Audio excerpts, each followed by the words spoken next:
Muito tempo atrás, em uma terra distante coberta por montanhas, rios caudalosos e cidades repletas de perfumes exóticos, existia o grandioso Império Persa.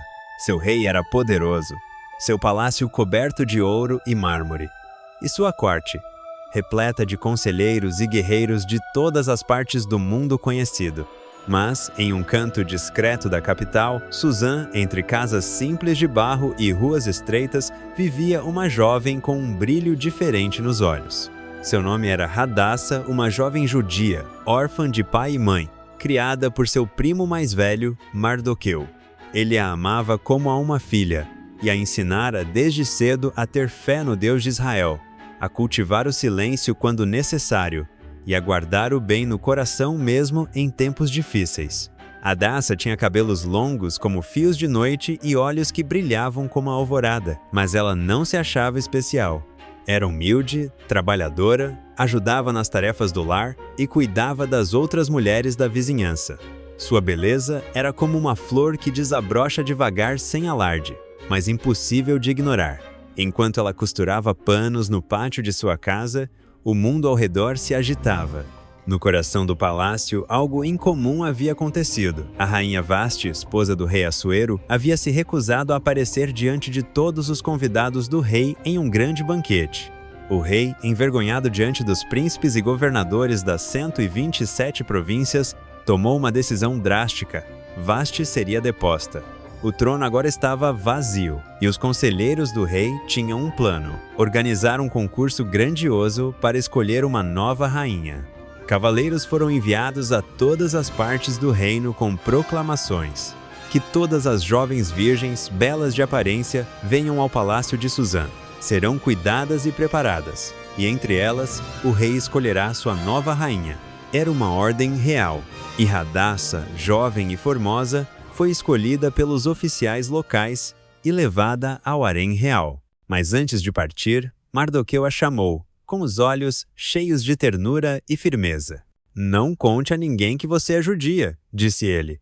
"Não sabemos quem são os amigos e quem são os inimigos." Hadassa concordou, e assim, ao entrar no palácio, ela recebeu um novo nome persa, Esther, que significa estrela. Ela entrou em um mundo que jamais imaginara. As paredes do harém eram cobertas de tapeçarias finas, perfumes flutuavam no ar como névoa doce, e centenas de outras jovens andavam em silêncio pelos corredores de mármore, cada uma esperando o favor do rei. Mas havia algo em Esther que não vinha de sua aparência. Ela falava com gentileza, ouvia com atenção, tratava todos com respeito, desde o responsável pelo harém até as servas que preparavam os banhos. Hegai, o eunuco encarregado de cuidar das jovens, notou isso rapidamente, e ela encontrou favor diante dele. Recebeu os melhores cosméticos, os alimentos mais puros e 7 criadas escolhidas entre as mais sábias do palácio. Mas mesmo com tudo isso, Esther não se deixou deslumbrar.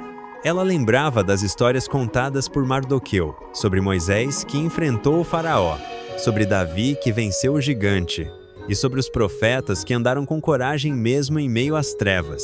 Ela sabia quem era, e em seu coração mantinha a chama da fé acesa. O tempo passou. Meses se transformaram em um ano inteiro de preparação. A cada dia, as jovens passavam por rituais, banhos com óleos e perfumes, aulas de etiqueta, dança e como se portar diante do rei. E então chegou o momento. Uma a uma, elas eram levadas à presença do rei Assuero, passando por salões reluzentes e guardas com lanças douradas. Quando foi a vez de Esther, ela pediu apenas o que Hegai lhe sugeriu, não mais, não menos. Seu vestido era simples, mas elegante. Seu rosto brilhava não apenas pela beleza exterior, mas por uma serenidade que o rei nunca tinha visto. E quando ela entrou, o salão inteiro pareceu parar. O rei Assuero ergueu os olhos. Diante dele havia algo diferente. Não apenas uma jovem formosa, havia ali nobreza, dignidade, força. Ele estendeu o cetro, gesto de favor. E naquela mesma noite, o rei tomou sua decisão. Esther foi coroada rainha do Império Persa. A menina órfã de Suzã agora sentava-se ao lado do rei mais poderoso da terra. Mas mesmo vestindo coroas de ouro e trajes reais, ela não esqueceu sua origem nem sua missão. Enquanto o povo do palácio celebrava, Mardoqueu caminhava até os portões do palácio, todos os dias, para saber notícias de sua filha adotiva. E ela, de seu trono, olhava para o céu e sussurrava orações silenciosas. Ela não sabia ainda, mas o destino da sua nação estava prestes a ser colocado em suas mãos. A nova rainha se assentava no trono dourado do Império Persa. Ester, agora envolta em tecidos de linho fino e joias que cintilavam à luz do sol, continuava humilde, sensata e silenciosamente vigilante. Do lado de fora das muralhas do palácio, seu primo Mardoqueu ainda caminhava todos os dias até o portão real. Ele se recusava a se afastar completamente da vida de Ester. Em segredo, vigiava, ouvia rumores e observava movimentos, sempre atento. E foi durante uma dessas visitas que Mardoqueu ouviu algo estranho. 2 guardas do palácio sussurravam em voz baixa, maliciosa. Eles falavam de traição, de morte, de vingança contra o rei. Mardoqueu arregalou os olhos e escondeu-se, ouvindo cada palavra.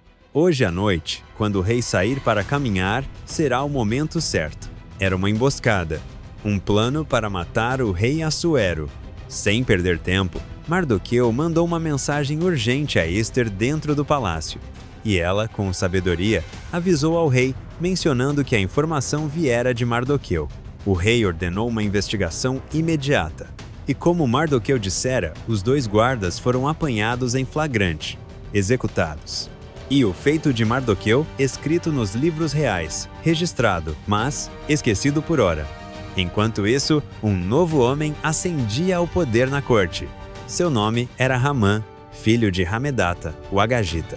Orgulhoso, elegante, astuto como uma serpente e mais vaidoso que todos os nobres reunidos. O rei o colocou acima de todos os príncipes e ordenou que todos se curvassem diante dele quando ele passasse.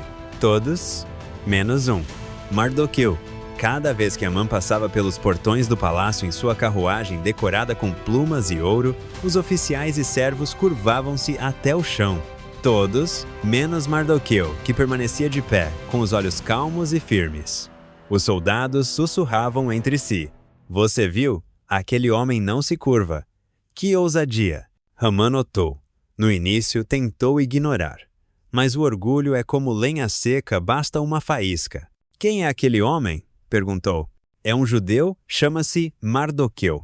A raiva de Hamã cresceu como tempestade, mas ele não queria destruir só Mardoqueu.